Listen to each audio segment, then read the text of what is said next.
네, 안녕하세요. 기독교의 시민교양 제5강, 유교와 시민교양. 오늘은 유교의 이해, 유교의 정신과 실천으로 보는 시민교양을 살펴보도록 하겠습니다. 이제, 중간고사 안내를 조금 해드리겠습니다. 중간고사 안내는, 어, 두 가지입니다. 첫 번째, 이제 독서보고서를 내주시면 돼요. 어, 그 독서보고서 점수가 따로 나가고, 중간고사 점수가 따로 나갑니다. 슬기로운 종교생활, 그 전병식 교수님 신앙과 지성사 2021년 출판 그 책 중에서 한 꼭지 이상을 읽고 그에 대한 감상문 A4 한 페이지 이상 독서보고서 형식으로 작성해서 제출해 주시면 됩니다.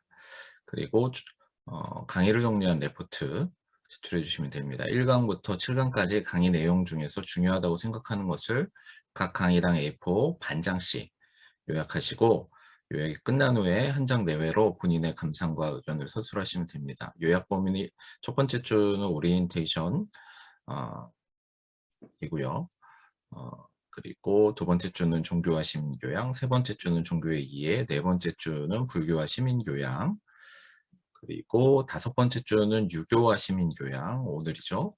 여섯 번째 주는 이슬람과 시민교양, 일곱 번째 주는 유대교와 시민교양을 반 페이지씩 요약해 주시면 되고요. 요약 범위를 다 요약하고 감상과 의견을 더하면 A4 반장 분량입니다. 제출기한은 4월 27일입니다. 4월 27일 수요일 11시 59분까지 이메일로 제출해 주시면 됩니다. 25030 at bae 배화.ac.kr로 제출해 주시면 되고요. 문서 파일 제목을 학과, 성면, 학번 순으로 표시하고 하나의 파일에 독서 보고서와 강의 레포트 두 개의 문서를 연결해서 한 번에 제출해 주시기 바랍니다. 한 번에 제출해 주셔야 돼요. 네.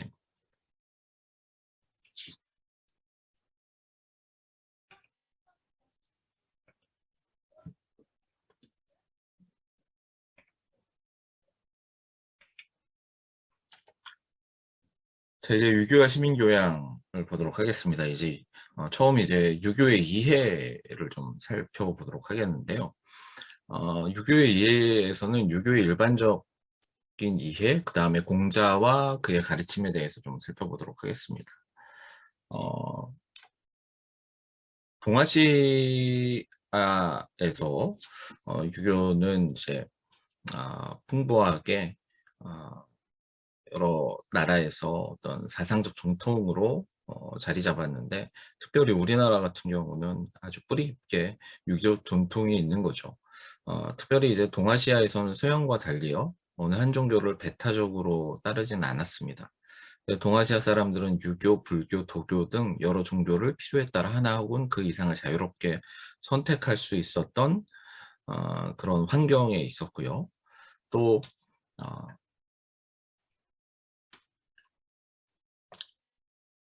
이런 환경 속에서 전통적으로 중국인들은 어떤 공적인 삶에서 유교적인 형태를 취하고 사생활적 측면에서는 도교적인 형태를 취하고 또 죽음에 이르러서는 어떤 불교적인 그런 영향을 특별히 중국인들 같은 경우는 그런 삶을 살았죠. 그래서 뭐 모든 중국인은 유교적 갓을 쓰고 도교적 장삼을 입고 불교적 신발을 신고 있다라고 말할 수 있을 정도입니다. 이런 환경을 가지고 있고요. 그리고 기본적으로 동아시아 사람들이 공유하는 기본적 종교 개념이 있습니다.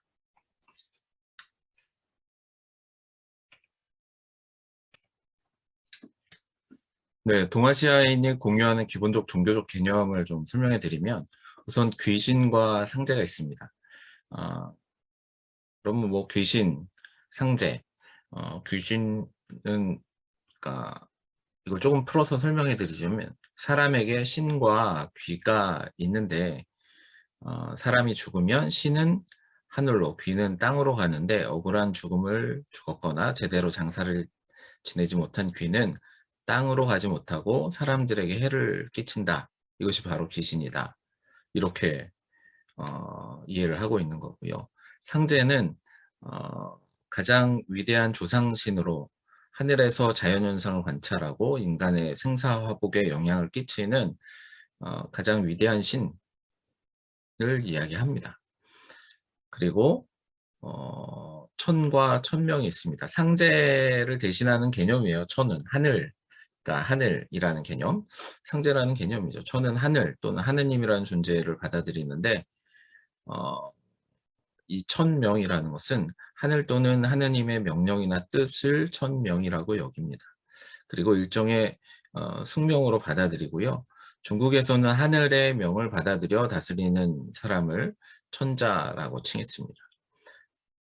또 도라는 개념이 있죠. 길이라는 뜻인데요. 하늘의 이치, 근원을 의미합니다. 인간이 살아가면서 반드시 따라가야 할 행동 규범으로 철학적으로는 우주가 움직이는 기본 원리, 근원으로 이해합니다.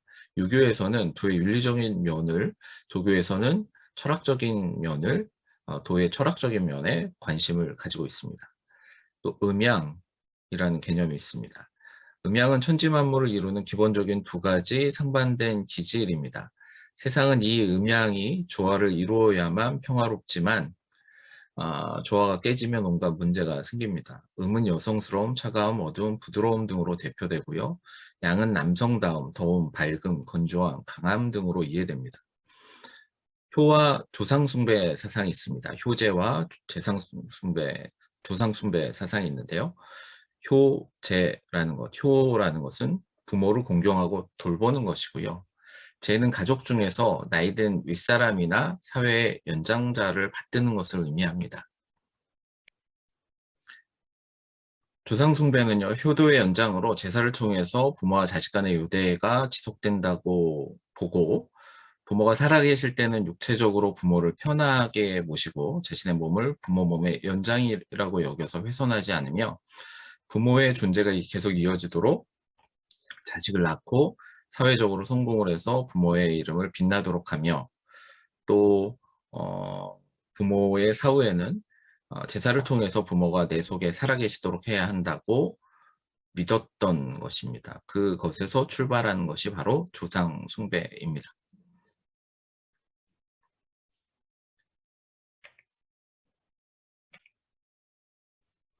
자, 이제 유교의 일반적 이해를 살펴보도록 하겠습니다. 유교의 출발은 공자라고 보죠. 공자는 옛날부터 내려오는 중국의 전통을 창의적으로 해석하고 가르쳐 유교의 창시자로 명명되었습니다. 엄밀히 말해서 유교는 공자에 의해서 창시된 것은 아니고요. 운주시대 이래 내려오는 문화적 전통을 공자가 하나의 사상 체계로 정비한 것입니다. 이는 불교가 힌두교 전통을 이어받아서 석가모니에 의해서 재탄생되고 이슬람교가 유대교와 기독교 전통을 받아서 마호메트가 새로운 종교를 시작한 것과 기독교가 유대교 전통에서 출발한 예수 그리스도에 의해서 새롭게 시작된 것과 비슷한 맥락을 가지고 있다라고 볼 수가 있습니다. 자, 그러면 유교는 종교인가? 라는 질문을 우리는 할 수가 있습니다. 그래서 우리는 보통 종교라고 하면요, 어떤 절대자와 창시자가 있고 성직, 계급, 예배, 제사를 위한 고유한 형태의 건물, 그리고 경전 등이 있어야 한다고 생각하는데요. 이런 기준에서 보자면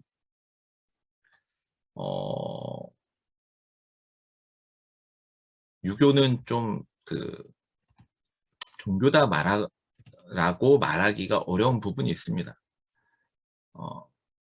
우선 유교에는 신적 존재가 없어요. 초월적이고 절대적인 신, 그러니까 그리스도교의 하나님이나 이슬람의 알라 같은 그 신에 대한 내용이 없고요. 또 굳이 끌어오자면 상제나 천의 개념, 신이라고 여길 수 있는 상제나 천의 개념도 초월성이나 인격성이 워낙 얇기 때문에 신의 존재를 강하게 주장하기는 어렵습니다. 또 문제는 뭐냐면 사회윤리적 가르침에 집중하다 보니까 유교는 종교라기보다는 사회 철학, 도덕적 교훈을 담고 있는 처세술의 하나로 보는 경향이 있거든요. 그런데 그럼에도 불구하고 어,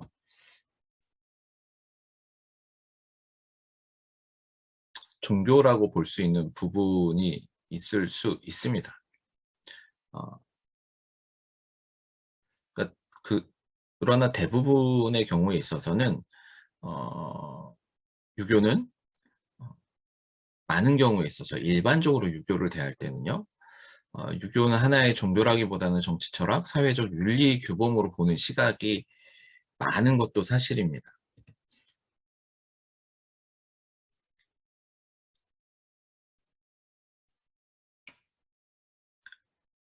다만 철학은 오늘을 생각하게 하고 사상은 내일을 염려하며 종교는 죽음 이후의 삶까지, 즉 영혼에 대한 고민을 하게 만든다라는 말이 있습니다.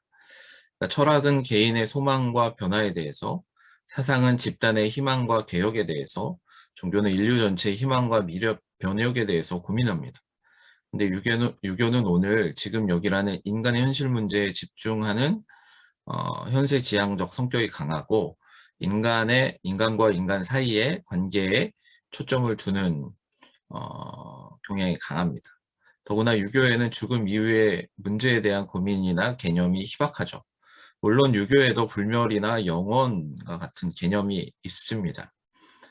어, 그러나 영생, 천국과 같은 어떤 구원관이라는 것이, 뚜렷한 구원관이라는 것이 없기 때문에 결국 유교가 종교의 요소를 갖추지 못한 것이다라는 의견이 설득력을 가지고 있기도 합니다. 이러한 이유로 유교는 종교가 아니라 철학 또는 윤리체계일 뿐이다라고 주장한 학자들도 많고요. 그럼에도 불구하고 종교를 사람이 살아가는 세상을 이해하고 설명하려는 세계관에 대한 설명 체계와 어,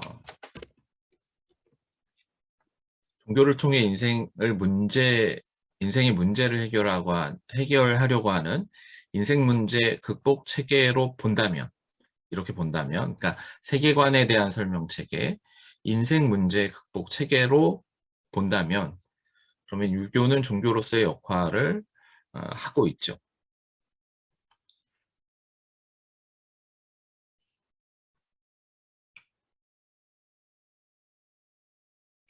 그래서 동북아시아 사람들 같은 경우는 어,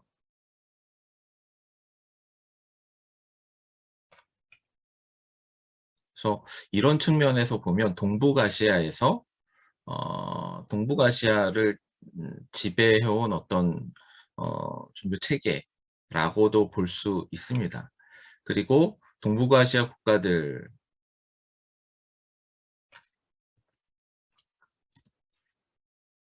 사람들과 심층 인터뷰를 한다면 많은 사람이 스스로 유교적이라고 자각하지 못할 뿐 실제로는 상당수가 유교적 세계관 그리고 가치 체계 속에서 살아가고 있는 것은 사실입니다. 따라서 넓은 의미에서 종교가 인간의 궁극적 관심으로 형성된 삶의 문제를 다루는 것이다 라고 정의를 내린다면, 그리고 인간을 초월적 실존 근거와 관련시킨다라고 정의 내린다면 분명 유교는 종교라고도 할 수 있습니다.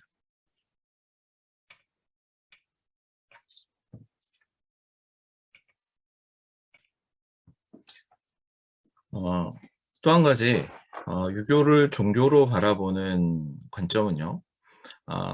카시모토 히데오라는 학자에 의하면 종교의 정의는 신관념을 중심으로 하는 정의, 그다음에 신성감, 외경의 정 등 인간의 정서적 경험을 중심으로 하는 정의, 인간 삶의 활동을 중심으로 하는 정의 등으로 어, 대별되는데 이 정의를 유교에 적용하면 첫 번째 신관념에서는 유교는 천과 귀신에 대한 신앙이 있습니다. 그리고 공자가 천과 귀신에 대한 외경의 감정을 표현하고 있고요. 그러니까 이건 이제 신성감, 외경의 감정이 있다라는 거죠.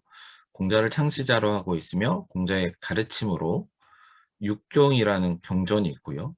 3,000명의 제자 집단이라는 종족 집단이 있었으므로 유교는 종교적이 아니라고 할 수 없다라고 최재목 교수가 주장했습니다.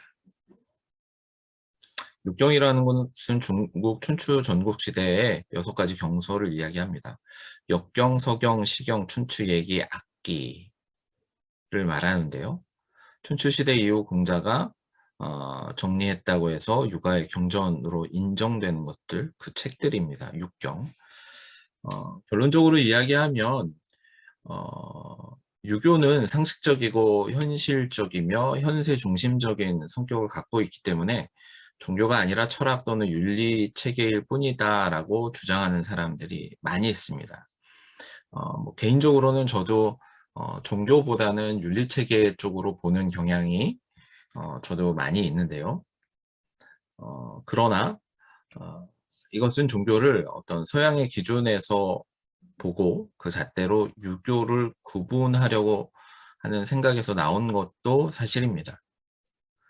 유교는요, 조상들을 신으로 여겨서 하늘에 거주하고 있는 것으로 여기며 최상의 존재인 상제가 하늘에서 자연 현상을 관장하고 인간의 생사화복에 영향을 미친다라는 어떤 종교적인 개념이 또한 있습니다. 천재라든가 상제라는 하나님을 뜻하는 신 개념이 있고요. 이 하느님에게 제사를 지내고 특히 죽은 조상을 신으로 여겨 제사를 드리는 문화가 있기 때문에 이런 부분에서 어떤 종교적 특성이 있다라고 말할 수 있는 거죠. 그래서 이게 종교가 아니다라고도 단정할 수 없는 거예요. 특히 하늘의 명령, 하늘의 뜻이라는 천명이라는 용어를 자주 사용하는 점에서 서양 종교에서 생각하는 어떤 인격신 형태와는 다르지만 어떤 특별한 초자연적 존재로서의 신, 하느님 또는 하늘의 존재를 인정하고 있는 종교가 분명하다라고 말할 수 있습니다. 자, 그러면 종교적인 측면에서 유교를 바라볼 때 과연 유교에 구원관이 있는가, 영생관이 있는가 라는 의문이 들 수가 있습니다. 그 부분을 조금 더 심도 있게 한번 살펴보는 시간을 갖도록 하겠습니다. 유교에서는 사람이 죽으면 인간은 혼과 백으로 나뉘어서 백은 땅에 묻히고 혼은 현세, 즉 이승을 떠나서 다른 세상, 저승으로 간다라고 설명합니다.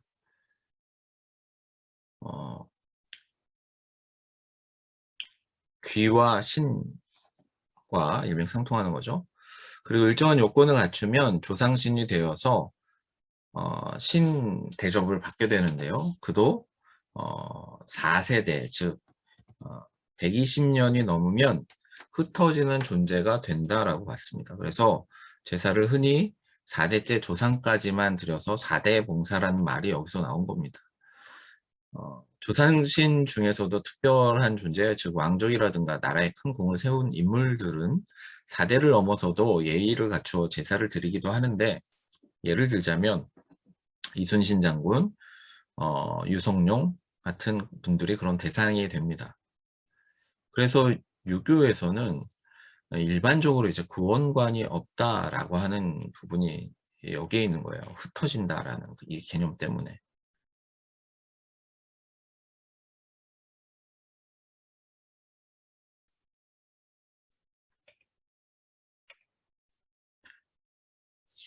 만일 유교에서 기독교나 유대교, 이슬람교 같은 구원관과 영생관이 있다면 그것은 자손들이 잘 돼서 계속 혈육의 관계를 이어주는 그 제사를 끝까지 지내주는 것, 이게 일종의 구원과 영생과 연관을 시킬 수 있는데요. 제사는 유교의 구원을 완성하는 가족 단위의 종교 축제이자 의식이고요. 제사가 멈추지 않는 한 그 집안은 영생을 이어가고 있는 것. 이거, 그러니까 그 자손을 통해서 이어가는 거예요. 여기도 이제 그, 그 신, 어, 그러니까 그 혼이라는 거죠. 혼이 신이 되는데 그것이 4대째 120년이 넘으면 흩어지는 거죠. 그러니까 어떤 불멸의 의미는 없다라고 봐야죠. 개체 불멸의 의미는. 그러니까 이게 혈육 중심, 가족 중심, 가문 중심으로 이어지는 것을 이야기하고 있는 겁니다. 그래서 다시 한번 말씀드리면 제사는 유교의 구원을 완성하는 가족 단위의 종교 축제이자 의식이고요. 제사가 멈추지 않는 한 그 집안은 영생을 이어가고 있는 것이고, 가족을 위한 종교적 기억행위, 또 가족의 영속을 확인하는 축제, 이것이 바로 제사입니다. 그리고 이 제사 의식을 통해서 유교적 구원과 영생을 추구한다. 굳이 구원과 영생을 이야기하자면. 그래서 유교는 결혼과 후손의 출생을 최고의 효도로 여기고요. 장례를 잘 치르고 제사를 잘 드리는 것을 최고의 덕목으로 여기는 이유가 여기에 있습니다. 자, 이제 공자와 그의 가르침을 보도록 하겠습니다. 공자는 유교적 사유체계를 처음으로 체계화하고 생활 속에서 실현할 수 있는 규범을 만들어 시행했던 사람이었고요. 그런 의미에서 공자가 유교적 가치를 창출했던 사람은 아닙니다. 그러니까 사상체계를 집대성했다라는 거죠. 다시 이야기하자면 유교의 사상체계를 확립한 사람이 공자고요. 공자는 중국의 고대 국가인 은나라, 주나라 이래로 내려오는 중국의 전통적인 사상과 문화적인 그 체계들을 해석하고 가르침으로 하나의 사상체계를 정비한 사람이다라고 이야기할 수가 있습니다.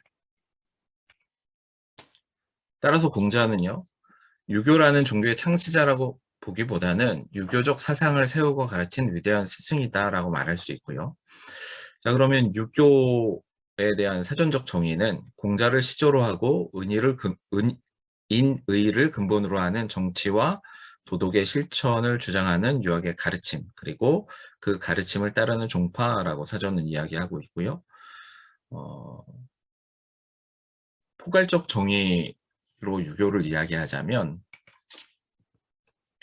공자를 시조로 하고 인의를 근본으로 하는 정치와 도덕의 실천을 주장하는 유학의 가르침, 이게 바로 유교다라고 말할 수 있습니다. 그리고 경전으로는 사서오경이 있다라고 말할 수 있고요. 자, 그러면 유교의 현실관과 세계관을 좀 다시 한번 살펴보도록 하겠습니다. 유교에서는 인간의 일상적인 삶과 행위를 떠나서 철학도 종교도 없다라고 보았습니다. 그것은 궁극적으로 철학도 종교도 인간의 일상적인 삶의 지평, 즉 너와 나, 그리고 형제와 부모를 포함한 가족, 넓게는 모든 타인과 이웃의 삶의 방식을 방치하지 않는 형태로 그것들과 진실한 관련을 맺을 때 비로소 참된 의미를 가질 수 있다는 것을 주장하는 것이기 때문입니다.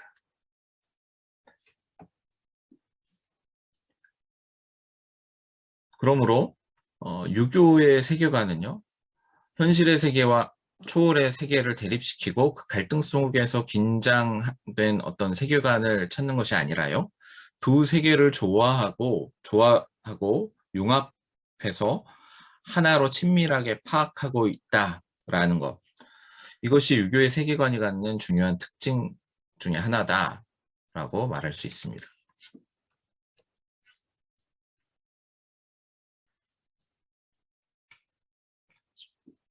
공자의 탄생으로 본 육아의 시작을 한번 보도록 하겠습니다.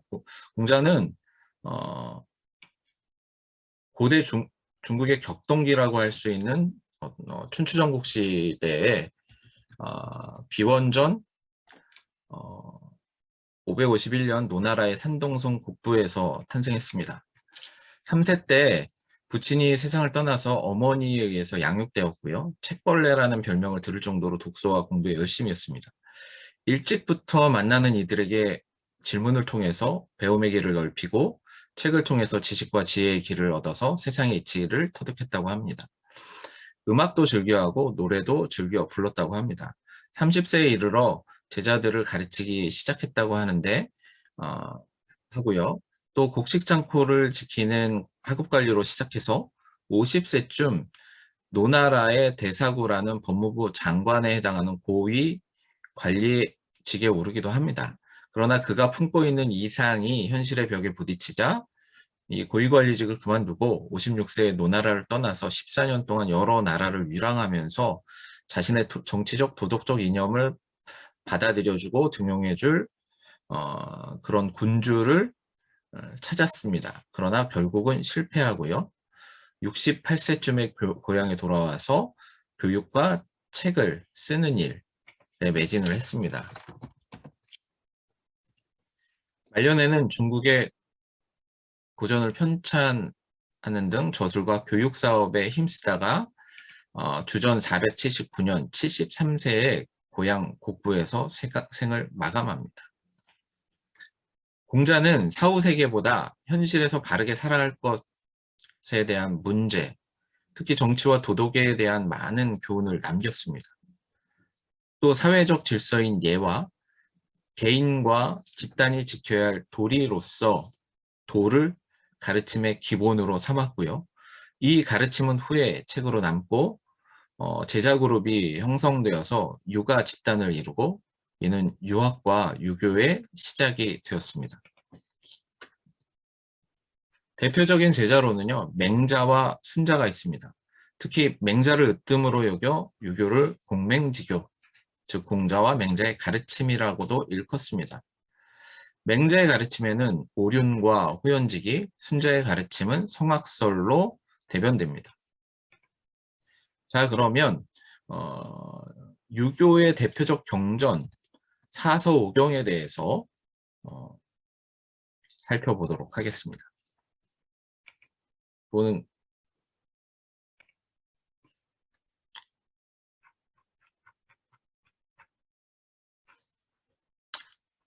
유교의 경전 사서오경입니다.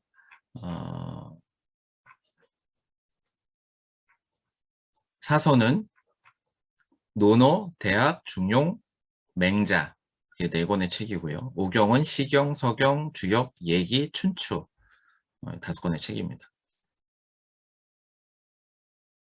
또 오경에서 예기와 춘추를 뺀 시경, 서경, 역경을 삼경이라고 해서 사서 삼경을 경전으로 걷기도 합니다. 그러니까 사서 오경 혹은 사서 삼경 이렇게 경전으로 이야기하고요. 자, 그럼 사서 논어. 논어는요, 공자 사후의 제자들이 그의 가르침을 책으로 묶은 것입니다. 그래서 공자의 어록, 제자와의 대화, 제자들의 어록을 모아서 일정한 순서로 편집한 책으로요. 학예편으로 시작해서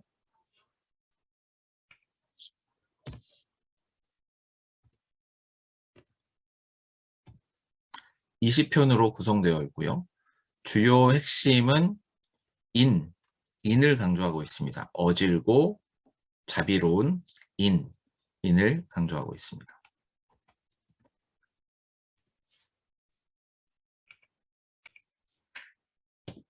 대학과 중용은요, 공자의 손자인 자사가 지었다는 얘기의 일부를 발췌해서 편집한 책들입니다. 맹자는요, 공자의 가르침을 확장한 맹자의 사상을 기록한 책으로요, 공자의 인에 의를 더해 인의를 강조하고 정치와 도리와 민본 사상과 성선설이 핵심입니다. 삼경을 설명해 드리도록 하겠습니다. 시경이 있습니다. 시경은 고대 중국의 사회와 사람의 일상을 시와 형식으로 노래한 시가를 공자가 모아 엮은 것입니다. 서경은 중국의 역대 송황과 명군, 현자들이 남긴 어록과 명문을 모은 것으로 정치 교과서다라고 말할 수 있습니다. 역경은 주역이라고도 합니다. 주나라 문왕이 지은 것으로 공자가 정리했다고 하고요. 인생의 문제에 대처하는 지혜서이자 철학서입니다. 음과 양의 원리로 인간사, 세상, 우주의 이치를 밝히고 있고요. 미래의 길흉화복을 예견하는 점술서 역할도 하고 있습니다. 역경. 자, 이제 유교의 정신과 실천으로 보는 시민교양 살펴보도록 하겠습니다. 유교의 인간관, 그러니까 유교의 정신과 실천을 보도록 하겠습니다. 유교의 인간관, 삶의 지침으로서의 중용과 천일합의를 강조합니다.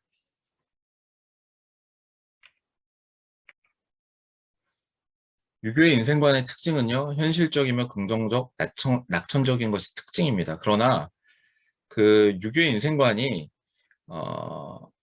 우주론과 자연관에서 이제 추론하는 것이거든요. 그렇기 때문에 단순히 현세 중심적이거나 단순히 낙천적이고 긍정적인 것만은 아닙니다. 우주론이든 자연관이든 인생관이든 유교는 극단을 취하지 않는다는 점에서 유교의 인생관은 중용, 즉 어느 한쪽으로 치우침 없이 올바르고 변함없는 상태나 정도를 추구하는 데 있다라고 할 수가 있습니다. 한편으로 인간이 살아가면서 지켜야 할 최고의 상태를 그 중용에 놓고 있지만 그 중용을 규정하는 것은 하늘의 도리를 지키는 데 있다고 여기기 때문에 인간의 도는 하늘의 도, 즉 자연 질서, 또 우주의 질서를 따르는 것에 있기 때문에 천인 합의 사상이 유교에서 자연히 중요한 사상이 되는 거겠죠. 네.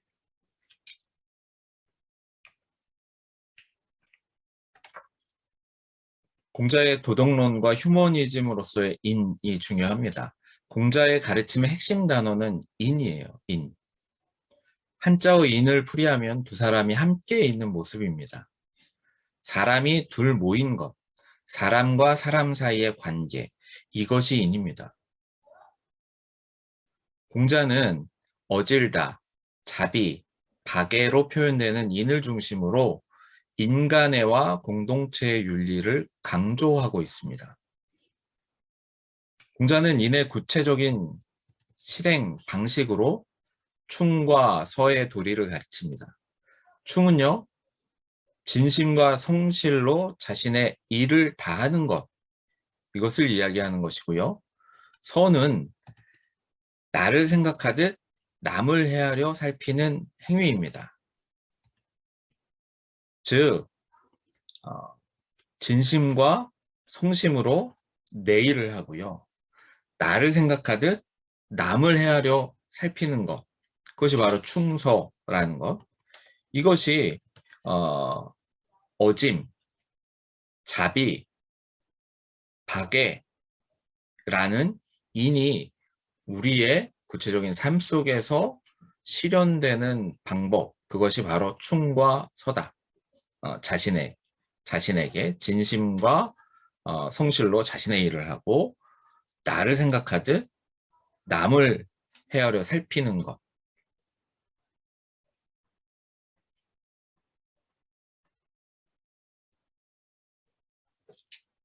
이것입니다. 또 다른 말로는 박시재중이라는 말이 있습니다. 널리 사랑과 은혜를 베풀어서 무사람을 구제한다 라는 뜻입니다.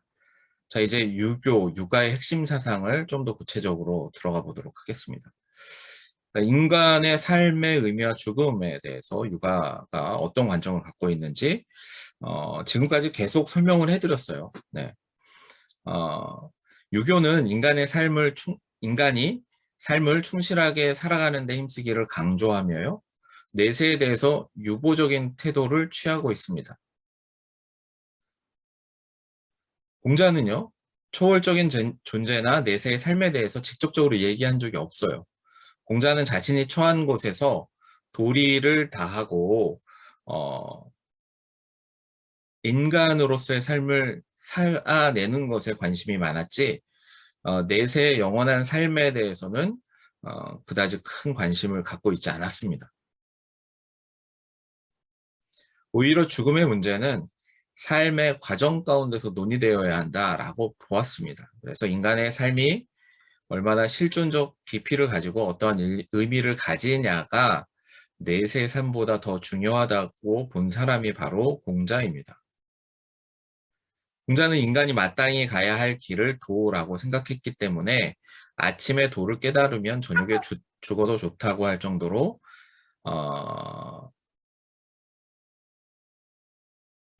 인간 삶이 도와의 일치를 추구했습니다.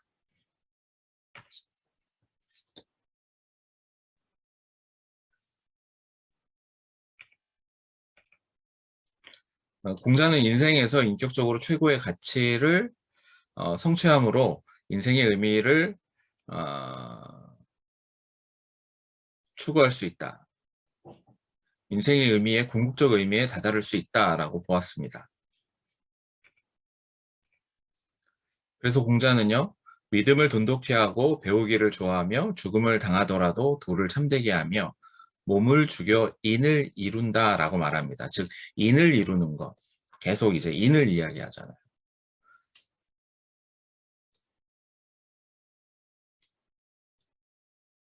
그러니까 인간의 도리를 의미하는 인은요, 결국 이제 유교적 관점에서 어떻게 설명하고 있냐면 자식을 사랑하고 부모에게 효도하는 친자 관계에서부터 시작하고요. 자식은 부모의 몸에서 직접 발생한 관계이므로 부모 자식은 무조건적 관계라고 할 수 있고 이 관계에서 본질적 특성은 사랑과 존경이다. 이 기본적인 관계에서 관계의 영역이 넓어져 가는 것. 이게 유교가 추구했던 것입니다. 자, 그러면 유교의 교화 방법은 무엇일까요? 첫 번째는요. 그러니까 인격 도야입니다. 인격 도야. 첫 번째는 인격 도야입니다. 개개인이 부여받은 순수한 정신을 확립하고 감정을 순화해서 각성된 인격 주체를 이루어야 한다라고 주장합니다. 자기를 이기고 예를 지키고 생각을 진실되게 하고 마음을 바르게 하며 몸을 닦음과 같은 수양론이 여기서 나오는 이유입니다. 개인적인 인격 도야. 두 번째는 가정의 질서와 행복을 성취하는 일입니다. 그러니까 이 관계 확장인 거예요. 개인, 가정, 국가. 세 번째는 국가거든요. 유교에서 가정은요, 성과 속이 만나는 거룩함과 세상이 만나는 매우 중요한 자리입니다. 그래서 가정이 바로 서야 된다라는 거. 그리고 세 번째는 인도주의 국가 건설입니다. 국가는 인간 생활의 필요에 의해서 구성한 조직체입니다.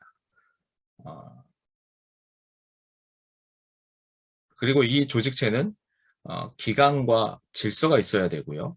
인륜을 가르쳐야 하고 백성들에게 의식주를 제공해야 합니다. 그러니까 통치 기능과 교화 기능을 동시에 충족시키지 못하면 나라에 도가 없는 상태가 된다. 그래서 인도주의 국가 건설이 유교의 교화 방법입니다. 결국 유교의 교화 방법은 개인적인 그리고 가정에서 국가에서 네, 사람을 만들어 가는 거죠.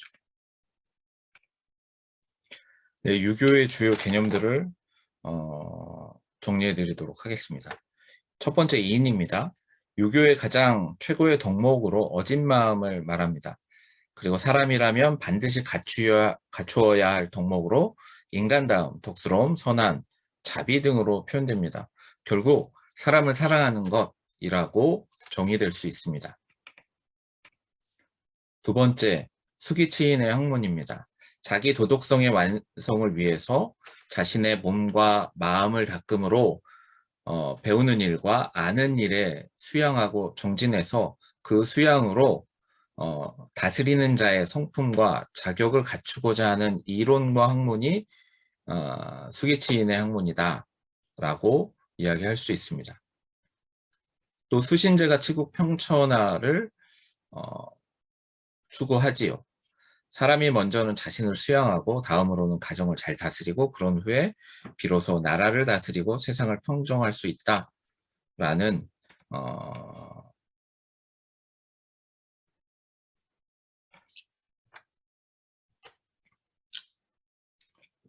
것이고요. 이것은 관계의 원이 넓어져 가는 겁니다. 그래서 가까운 사람을 사랑한 후에 그 다음 관계, 그 다음 관계, 그 다음 관계를 사랑한다 라는 것. 그리고 그 사랑의 끝은 보편적인 인간, 인류에 있다라고 이야기할 수가 있습니다.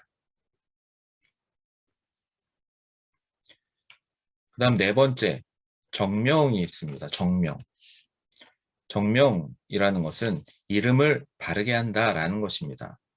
그래서 정치란 임금은 임금답고 신하는 신하답고 아버지는 아버지답고 자식은 자식다워야 된다. 이 이야기는 그 이름에 맞는 사람이 되어야 한다. 주어진 이름에 걸맞는 행동을 해야 한다. 라고 말할 수 있는 것입니다. 그래서 정치를 바르게 한다라는 것은 정명이다. 즉 정명이라는 것은 이름을 바르게 한다라는 거죠. 중용이 있습니다. 중용, 좌로나 우로나 치우치지 않는 것. 일정하게 중심을 극단적인 것을 피하고 일정한 중심을 잡는 것. 이것이 바로 중용입니다. 그러니까 한쪽으로 치우침 없는 그 자세, 이것이 바로 중용이죠.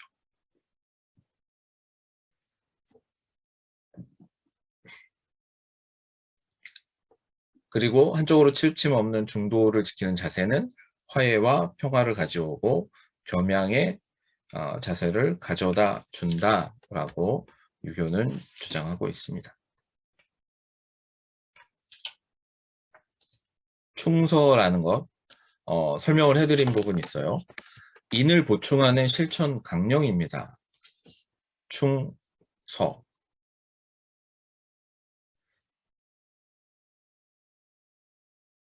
충은요, 자신의 도리를 다하는 것이고요. 자기가 잘 되고 싶으면 남부터 잘 되게 하라라는 명령이고요. 서는 나의 처지로 미루어 남을 이해하고 용서하고 관용을 베푼다라는 뜻입니다. 그래서 이것을 좀 더 풀이해드리면 충은 타인에 대한 관심과 베품으로 자기 자신에 대한 충성으로서의 충실과 가족에 대한 충성으로서 시작해서 자기가 속한 집단에 대한 충성으로 이어지는데요. 충이라는 거 다시 이야기하자면 내가 잘 되고 싶은 거죠. 내가 잘 되고 싶으면 타인이 잘 되게 하라는 거예요.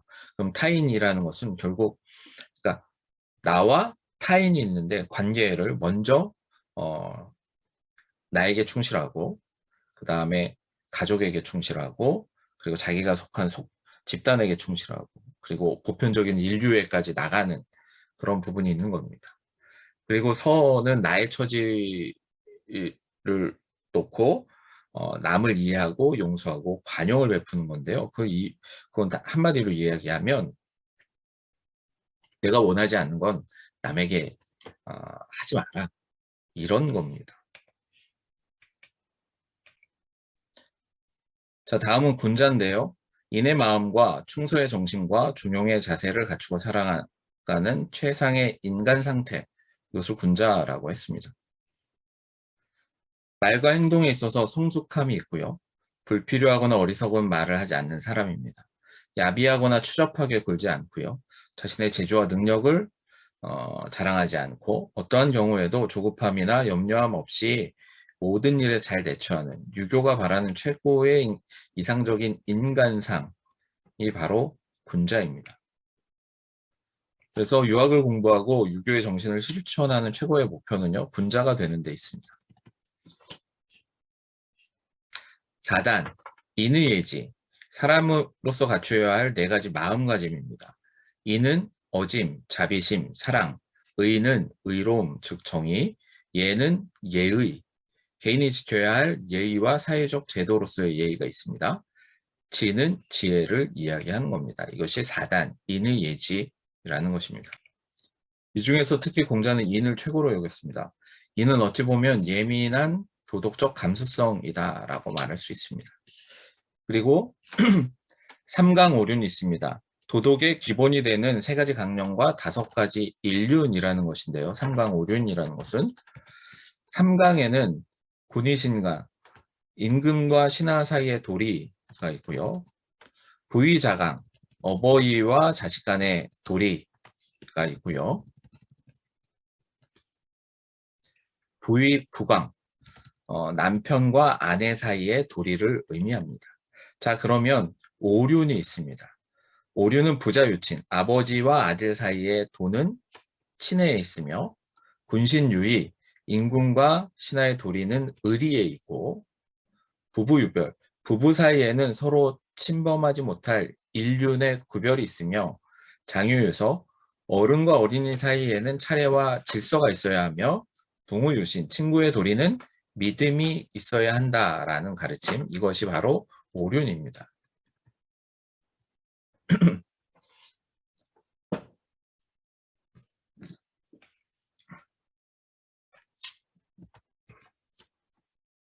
자, 그 다음에 도덕이라는 것입니다.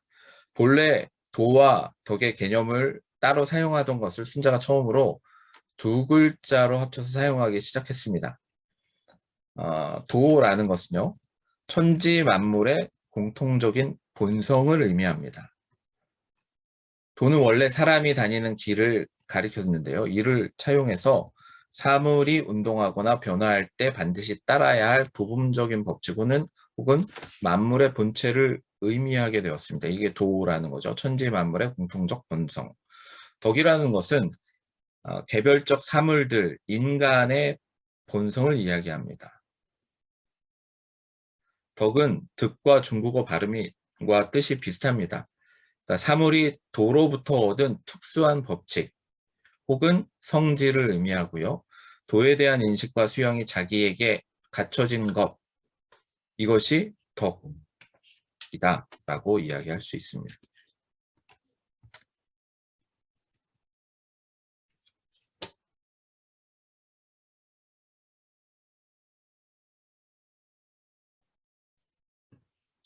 결국 도덕은 근본 도리가 인간에서 이루어지는 것, 이것을 의미하는 겁니다.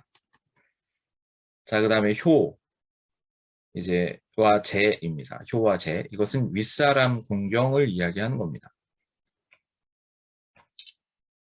효도라는 것은 결국 돌아가신 부모님에게는 제사 등으로 보답하는 조상 숭배 사상으로 이어졌습니다. 효 다음으로 유교에서 강조하는 내용은 제, 즉 형제 간의 위계 질서입니다.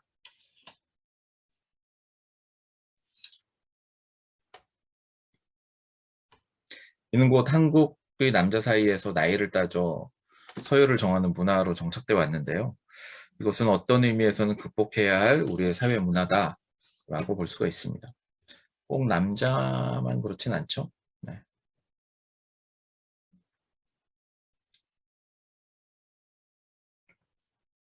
자, 이제 유교와 한국 문화에 대해서 좀 살펴보도록 하겠습니다. 유교가 이제 한국에 들어온 것은 중국에서 한자가 전래될 때 유교 경전이 아마 같이 전해졌을 것이라고 추정이 됩니다. 유학은 고려 말의 사대부들과 조선을 가장 유교적인 국가로 만들고자 했던 조선의 엘리트들에 의해서 두각을 나타내게 되었고요. 그리고 조선은 이제 유학 중에서도 주의가 집대성한 주작, 즉 성리학을 받아들였습니다. 그리고 조선의 주작은 이씨 왕조의 보호와 장려 정책으로 발전을 이루게 됐는데, 또 태계 이황과 율곡 이의 사단 칠정론 같은 논쟁은 유학 사상의 단계를 차원을 좀 높였고, 유학에 따른 법과 제도는 조선이 법제화되고 조직화된 국가를 이루는데 큰 기여를 했습니다. 조선에서 유독 주작이 특세한 것은 한국인만의 특별한 정서인 단순성과 철저성에 있다라는 것, 단순성과 철저성에 있다라는 것 기억해 주시면 좋을 것 같습니다. 그래서 이제 유교가 한국 사회 문화에 끼친 영향은 여러 가지가 있는데 그 중에 이제 교육을 중시하는 의식을 갖게 했다. 그렇죠. 세계 어디를 가더라도 한국 사람들처럼 교육을 중시하는 민족이 많지가 않습니다. 드뭅니다. 네, 정말 교육에 죽고 사는 맹모삼천지교라는 것도 있죠. 유학의 영향을 받은 거죠. 그리고 효도에 대한 가르침을 깊게 합니다. 네. 그렇죠. 부모에 대한 생각. 사실은 근데 부모뿐만이 아니라 국가에 대한 충성, 뭐 이런 것도 한국 사람들에게는 이제 좀 문화적으로 이렇게 DNA에 들어있죠. 그리고 가족 중시와 가부장적 집단 사고를 초래했습니다. 여성 차별 등이 있고 어떤 그쵸, 갑질, 차별 뭐 이런 것들이 좀 있죠. 우리나라가 많죠. 예. 위계 중심의 사회 문화와 질서를 고착시켰습니다. 조상 숭배와 제사 문화 형성에 큰 영향을 끼쳤습니다. 매장을 전통적인 한국 문화로 자리 잡게 했죠. 그러나 요즘은 네, 화장을 많이 하는 추세죠. 네. 그리고 이상적인 인물상으로 군자상을 제시합니다. 그래서 덕이 상당히 중요하죠. 유교 문화는 덕이 중요합니다. 저 같은 경우도 이제 기독교죠. 저도 목사고 또 이제 신학으로 이제 박사 논문을 받았는데, 박사학위를 받았는데, 저는 사실 신학, 기독교 신학만 하는 것이 아니라 제가 원래는 유교의 덕과 어떤 기독교가 추구하는 그런 이제 덕이 있어요. 기독교도. 그것을 접목시켜서 이제 비교 연구하는, 분석하는 그런 논문을 쓰려고 했는데, 뭐 저희 지도 교수님께서 유교 자체를 전형적인 서양인이시기 때문에 모르고 학교의 리소스들을 그걸 충분히 할 수 있는 것이 있을까? 그러면서 이제 고대 힐랍 철학으로 저희 방향을 좀 틀었습니다. 아리스토텔레스 철학으로. 그런 기억이 있는데 이상적인 인물로 군자상이 가장 중요한 것은 덕입니다. 덕. 네. 유교는 덕. 그래서 어떻게 보면 유교는 종교라기보다는 윤리라고 볼 수가 있는데 덕이라고 볼 수 있고 도덕이라고 볼 수 있는데 한국에 와서 특별히 이제 종교화된 특성을 많이 갖고 있습니다. 공자는 사후세계에 대해서 이야기를 하지 않았어요. 모른다 이러면서.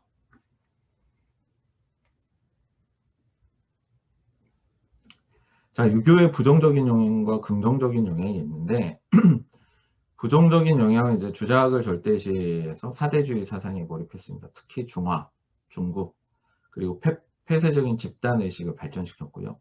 가부장제로 인한 신분과 계급의 차별, 남녀차별, 갑질 문화도 여기서 왔죠. 네.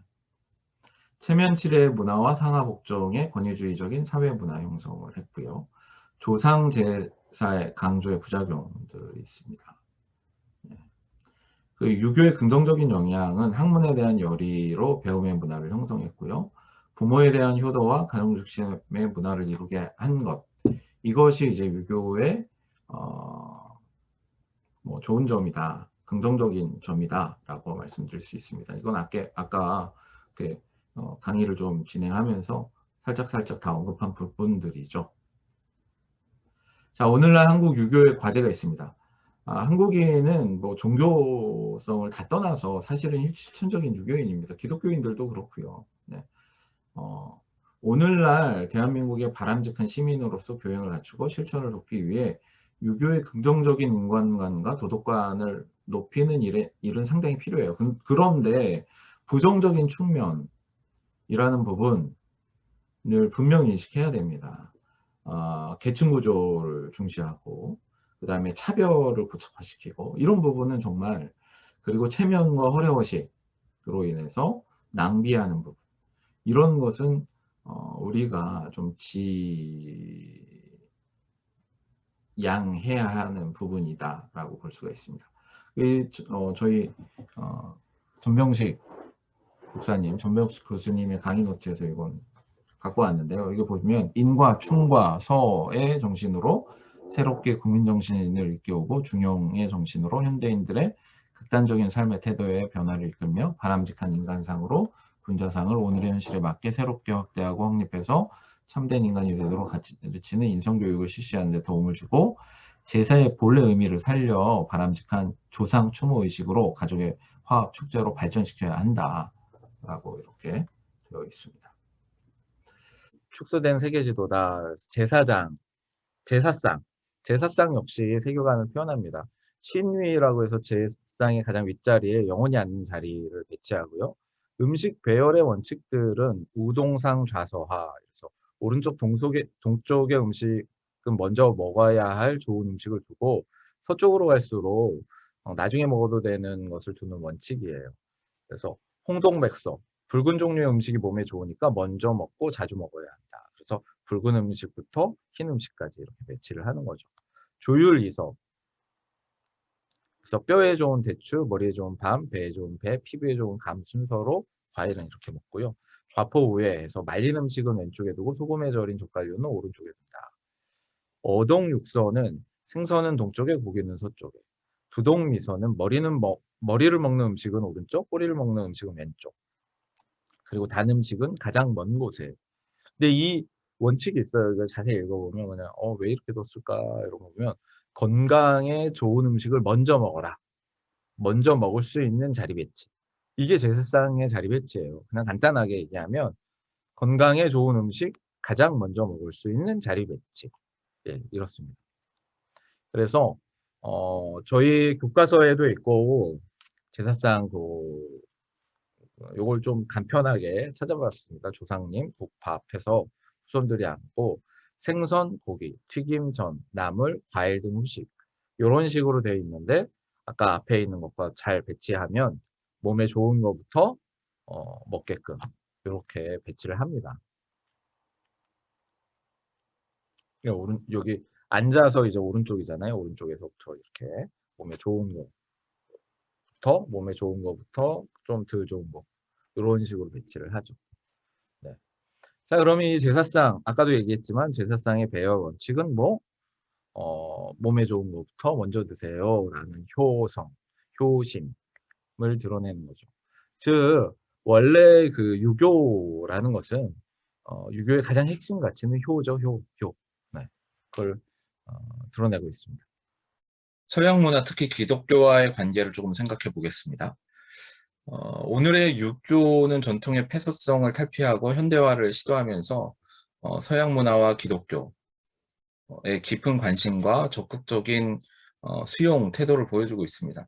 천주교에서도 서구 문화의 배경에서 민족문화 토대로의 관심을 돌릴 수 있을 만큼 유교에 대한 관심이, 유교 문화적 기반에 대한 관심이 천주교는 많이 있죠. 그래서 어떤 유교와 기독교, 특별히 천주교는 어떤 서로에 대한 깊은 관심과 호의적 포용 자세를 보여주고 있다. 이것이 지금 현재 한국의 어떤 유교와 기독교의 관계라고 볼 수 있고요. 시민교양과 시민의식의 관점으로 볼 때요. 유교가 오늘날 우리 사회에 좋은 영향력을 끼칠 수 있는 실천적 개념들은 다음과 같다라고 보여집니다. 자신을 갈고 닦는 수신, 사랑의 마음인 인, 극단에 치우치지 않는 중용정신, 남을 배려하고 살피는 충서의 정신과 도덕의 실천, 효도와 어른들에 대한 예의, 교육에 대한 열의, 이런 것들은요, 오늘날 대한민국의 바람직한 시민으로서의 교양을 갖추고 실천을 돕기 위해 유교의 긍정적 인간관과 도덕관을 높이는 일이 상당히 필요하다라고 볼 수가 있습니다. 네.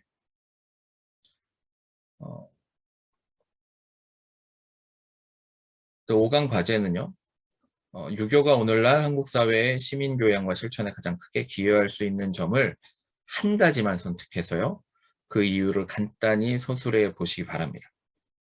여러 가지를 제가 예시들을 들어드렸는데 그 중에 한 가지를 선택하셔서 아니면 그 외의 것 중에 한 가지를 선택하셔서 구체적인 실례를 들어가면서